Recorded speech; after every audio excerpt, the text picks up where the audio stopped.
Olá, galera do bem. Hoje é sábado, dia do nosso encontro aqui pela Rede Brasil.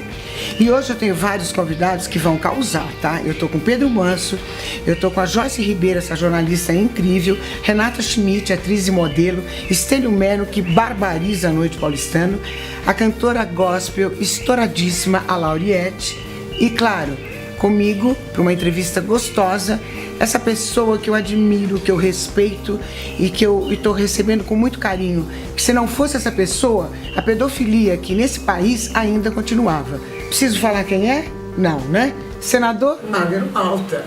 Senador, aqui você. Como vai? Estou bem, feliz, muito obrigado pelo convite. Eu que agradeço a sua presença aqui, porque, independente de tudo, sempre fui sua fã, obrigado. Porque é um grande cantor, sou admiradora como político, adoro o seu trabalho. E agora tem umas perguntinhas para fazer. Senador, o senador votou contra ou a favor do impeachment? Votei a favor do impeachment. A favor. Votei a favor com muita convicção, né? E, aliás, eu não sei se você sabe, eu sou do sujeito que desatanizei o Lula na primeira eleição dele no segundo turno. Eu viajei esse país inteiro. Nós, do segmento evangélico, Lula era o diabo de barba, né? Naquela primeira eleição dele. Na segunda eleição e no primeiro turno, na primeira eleição da Dilma, que eu já havia descoberto mais ou menos quem eles eram, o que eles queriam, né? O circo que eles armaram, que na verdade eles colocaram um biombo de honra e de tomar conta de pobres, se esconderam atrás daquilo, porque na verdade eles não se tornaram isso depois do poder, eles foram revelados. É verdade. Eles já eram eles isso. Já eram isso. Certo? Eles se prepararam para chegar esse momento em que eles iam dizer: o Brasil é nosso, certo? O país é dos meus filhos, o país é do pessoal do nosso partido, é do pessoal nosso da América Latina, vou dar um pedaço para Hugo Chávez, vou entregar o outro pedaço para Fidel, o país é nosso, pronto, está tudo dominado. E viveram um momento assim. Não viveu. Então é o seguinte, quando eu percebo naquele primeiro ano do governo Dilma, e eu viajei ao Brasil, eu viajei 28 dias dentro de um jato. Eu falava de 5 a 8 vezes por dia, desatanizando a Dilma, porque o efeito Marina, aqueles e-mails, não sei se você se lembra, que levou o Serra para o segundo turno, Foi. Com Marina Silva, os evangélicos encantados com aquilo, assim, um besterol. Que eles acham Marcina e Marina evangélica, pensaram que a Marina ganhava a eleição domingo e segunda-feira todo mundo virava crente no Brasil. Então, essas Ilusão. coisas das pessoas que não pensam politicamente e tal, mas o momento passou. Então o que acontece? Eu fui para aquele segundo turno porque aqueles e-mails eram mentirosos. E era questão de justiça. E eu fui desfazer e desmentir aqueles e-mails. Quando começa o primeiro momento, no primeiro ano do mandato dela, eu já descubro, eles começaram a fazer o striptease moral deles em praça pública. Porque eles descobriram o seguinte: nós temos 55 milhões de famílias no Bolsa Família. 55 milhões de famílias, 3 votam um pelo outro, do ponto de vista teórico, não perde eleição nunca mais. E como é que eles fizeram o Bolsa Família? Fizeram um chiqueiro com porta de entrada. Só. Sem porta de saída, porque o bom programa social, ele tem porta de entrada, tem que ter porta de saída. O cara passou aqui dentro, recebeu um curso, se reciclou, agora ele sai e dá um lugar para outro. Exato. Mas eles seguraram aqui dentro, tá certo? E começaram a fazer o striptease moral em praça pública, aí vieram os escândalos. Começou pelo mensalão, começou a puxar o fio da meada, e aí veio os escândalos. Mensalão, petrolão, aí descobre o BNDES, que é um furo maior ainda, que o Brasil vai ver. Nosso dinheiro que foi para Cuba, nosso dinheiro que foi para construir metrô, aeroporto na Venezuela, dinheiro que nós nunca vamos receber de volta. Nunca. As dívidas perdoadas dos ditadores da África, o país africano de ditador devia o Brasil. Eles iam lá, perdoavam a dívida do cara, mas o cara se comprometia a fazer uma grande obra, um metrô, uma ferrovia, sei lá o quê, mas se comprometia em dar obra para a Odebrecht. A Odebrecht vinha e tomava o dinheiro do BNDES. Eles davam o dinheiro para ele lá fazendo a obra. Isso. E devolvia 30%, sei lá o que tal, para eles por lá de carro. Então, sangraram o país, um striptease moral em praça pública, que produziram esses 13 milhões de desempregados. E ela pedalou de fato. Fala, mas pedalou como se fosse um crimezinho desse tamanho. Diz assim, não, porque só roubou um toca-fita. Então, quer dizer, o cara vem roubando o carro, vem roubando o banco, um dia pegam ele roubando um toca-fita. Mas Fernando Henrique também fez, Lula também fez, ninguém fez nada com eles. Aí você pega um ladrão assaltando o banco, leva ele pro juiz e ele fala assim, mas meu vizinho há 2 anos atrás roubou um banco também, ninguém prendeu ele. Por causa disso tu não vai ser preso agora. Ela pedalou, e a pedalada dela o que fez? Deu legitimidade para que no processo eleitoral o João Santana construísse aquelas peças. E o João Santana é um verdadeiro Mr. M, um ilusionista, né? E escreveu um texto que foi bem interpretado por ela. É uma atriz canastrona, mas interpretou bem aquela mentirada dela. Botava um prato de comida aqui, a comida sumia e dizia: se a Marina ganhar o Aécio, vocês vão passar fome, perde a Bolsa Família, vão subir juros. Vão... E ela sabia que o Brasil estava quebrado, porque as pedaladas fiscais foram feitas exatamente para cobrir o rombo. A chamada contabilidade, orçamento criativo. Onde é que você vê orçamento criativo? Não existe invenção. É só falar matemática criativa. Por quê? 2 e 2 virou 5? Não existe orçamento criativo. Orçamento é orçamento. Quer dizer, era o buraco, eram as pedaladas que eles fizeram. Então existe uma regra. Lei de responsabilidade fiscal. Você é candidato a prefeita de São Paulo. Você ganhou a eleição. Você está sabendo que você vai fazer o orçamento, vai mandar para a sua Câmara de Vereadores. Se a Câmara aprovar, quantos? 10 bilhões para São Paulo é o orçamento. Quando chega no mês de outubro, você descobre que o dinheiro acabou. Você precisa pagar 13º, pagar professores. O que você tem que fazer? Mandar uma mensagem para a Câmara de Vereadores, para a Câmara te autorizar a suplementar em mais 2 bilhões. Se você não manda a mensagem e suplementa por tua conta, você cometeu o crime de responsabilidade fiscal. E ela fez isso. Ela fez isso. Então, ela cometeu crimes bárbaros. O conjunto da obra mostra a cada dia. Você tem um partido inteiro preso. Agora um outro preso, o Palocci, também agora. E daqui a pouco irão os outros, né? E depois vir me dizer que não cometeu crime contra a nação. Não, eu votei pelo impeachment com muita consciência, acompanhando o conjunto da obra. Eu participei, eu tenho legitimidade para falar sobre isso e dizer o seguinte: eles destruíram a nação. Você está sentado aqui, tem milhões de pessoas simples nos vendo agora numa televisãozinha em casa, lá no Cafundó do Judas com uma antena parabólica. Nos vendo agora.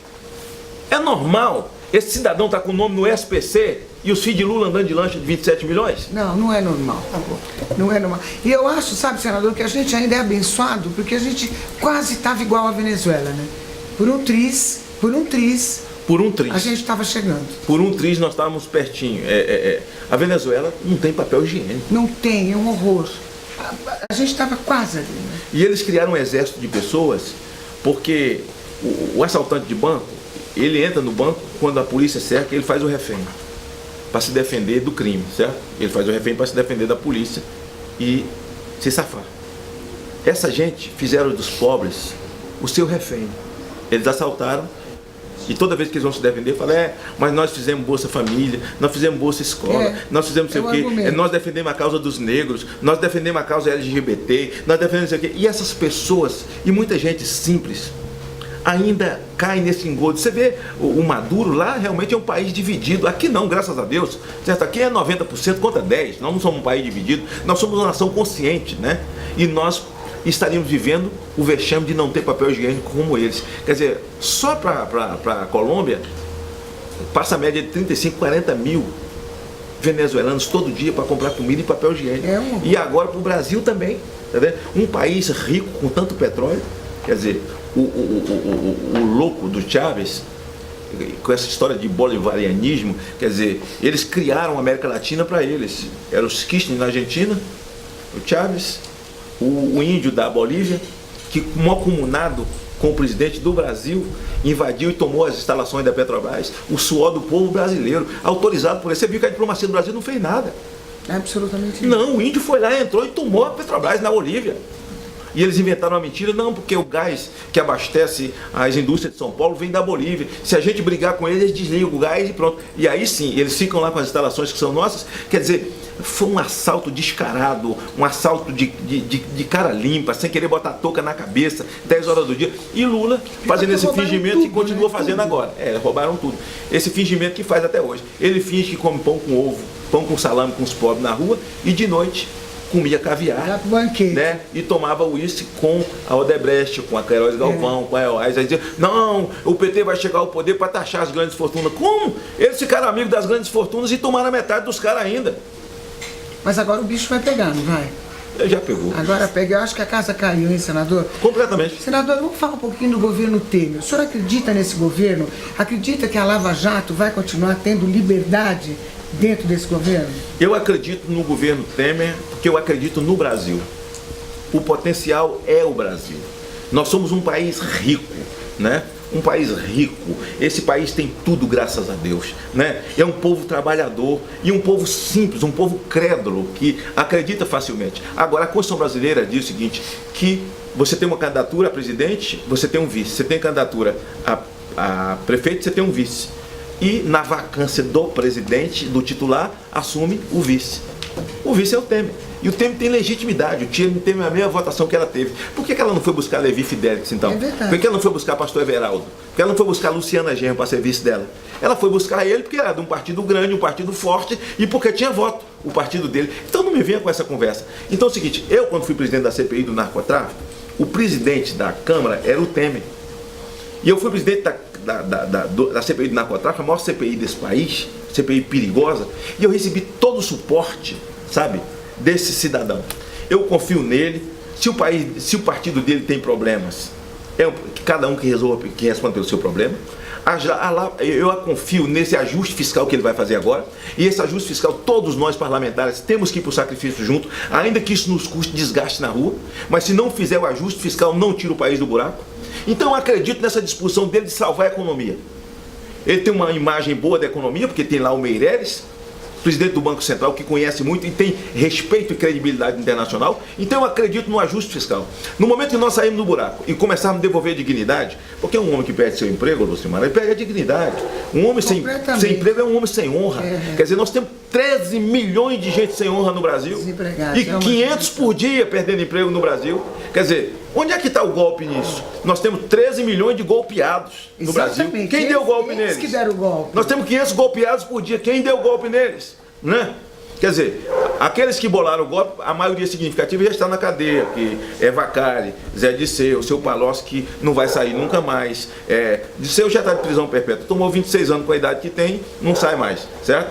E os outros que estão lá se preparando a mala para poder ir. Eu acredito muito, tenho fé em Deus, que nos deu as riquezas desse país, confio que o parlamento, que a Câmara dos Deputados, o Senado Federal vai dar uma demonstração de coragem ao votar o ajuste fiscal para que nós possamos sair desse buraco, voltar a gerar emprego, as empresas possam voltar, os investidores possam voltar, o comércio possa se movimentar, nós possamos ter...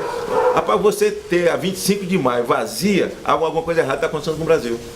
Mas já existe uma tendência dos investidores desde que a FOFA saiu? Já. Se você me perguntar, o Brasil melhorou com a saída de Dilma, eu digo não.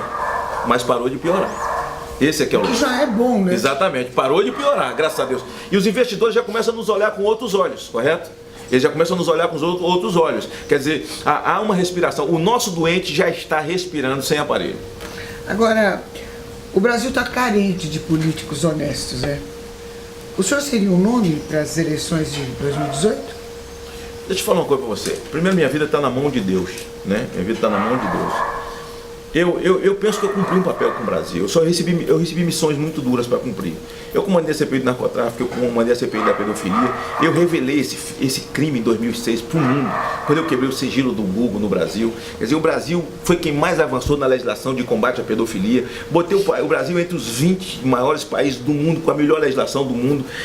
Nós temos avançado nessa área. Hoje o boteco fala, a faculdade fala, a igreja fala, a televisão continua falando, os meios de comunicação sobre pedofilia, abuso de criança, denunciando, porque nós estouramos esse tumor lá em 2006. E eu agradeço a Deus por essas oportunidades que me deu. Eu acho que as ruas provocou muito e está trazendo gente nova, com espírito brasileiro. Gente que eles chamam de direita, né?